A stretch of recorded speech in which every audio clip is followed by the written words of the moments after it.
Hey, what's going on? So, this video, and this is a common problem. Well, I don't know if it's common, but it's a problem that a lot of homes have. And you buy this house, and everything's okay because they have air fresheners, and then the air fresheners run out of fresh. Oh, by the way, those air fresheners got nothing to do with fresh. That's all stuff that gets stuck in your body. It's not good for you. Okay, there's nothing fresh about an air freshener. And all of a sudden, the house now starts to smell like musty, dirty stone. And depending on where you live, and depending on where the builders get their stone from, is where the quarry's coming from. And so you're here and you're trying to figure out what stinks. And you walk in, you're like, oh man, that smells like sulfur. There's a difference. You got to know the odors. Is it mold? Is it combustion fumes?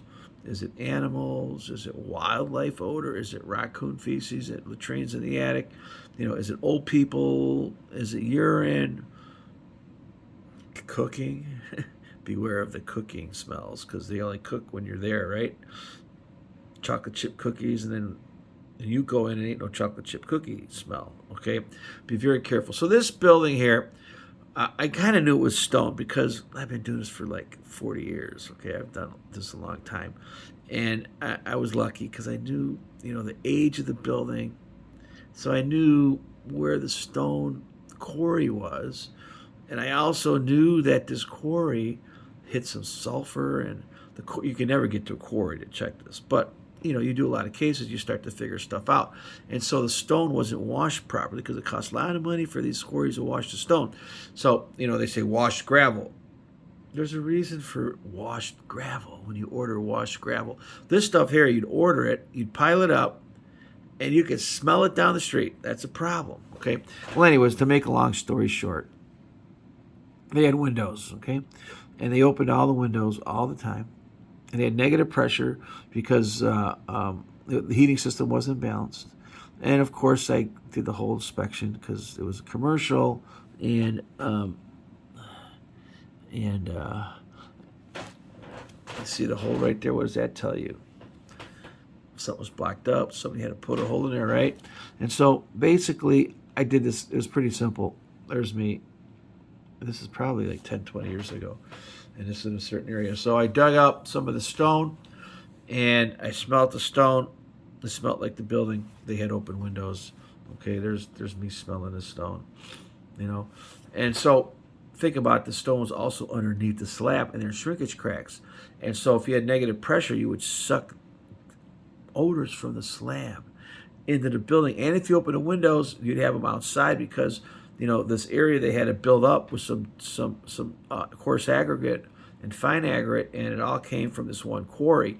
And of course, it came out stinky, and it'll be stinky forever, especially the stuff underneath the slab. It'll never go away. And so, yeah, we can fix the stuff outside. Yeah, we can keep windows closed. Sure, we can remove some of this and put down some other stone. Yeah, we could do all that, but we won't be fixing the stone underneath the slab. So at that point, you want to go look at and see the blueprints, how much fill they brought in. What if it was 500 tons? So now you have to think of how you're going to get rid of this. And we've tried all kind of stuff. We've depressurized the slab where we drill holes and we put pipes into the slab and run up through the roof and then hook a radon machine on it. And then that would cause negative pressure. And that would help. Then we would, it won't get rid of it, but it'll help. And then we would go and seal all the cracks, rip up all the carpets in this entire building, seal up all the shrinkage cracks, any settlement crack, all the control joints and construction joints. We'd seal those up with expandable caulk. And then we would balance the heating system to slightly pressurize the living space. And then we would run depressurization systems underneath the slab to suck the moisture up through the roof. That's how we fix this place. Well, I don't do any more of this fixing, but I can help people on the phone. I do have a service called Call Marko with a Question. Call Marko with a Question. A lot of times we could figure this out just by asking questions. It's a $29 fee, 15 minutes, half an hour. It's going to be more something like this because then we're going to spend more than one phone call, right? So a little bit more, but I also do virtual inspections, virtual questions, those you got to time, but or not, you take pictures and we could just talk about it. I also have links down below, some Amazon products. I am an Amazon affiliate. Hey, if you got to buy something on Amazon, buy it from me. And if it's not down there, just punch it up in the bar. That's as long as it's my link, and I get like 1%. It helps me out, pays for some of my trips and some of my cameras and tools and things like that. Please rate, subscribe. Also, hit the bell. That'll tell you I'm getting new videos. I just put up a couple hundred videos this 2022 on house stuff. You can also just go to my channel, Clevelandmarko, and type in a search word, and I'm sure I got a video on it. So sometimes that odor is from the stone underneath your house, and it was because they hit sulfur or a mineral that causes this outgassing. It's going to be hard to get rid of that.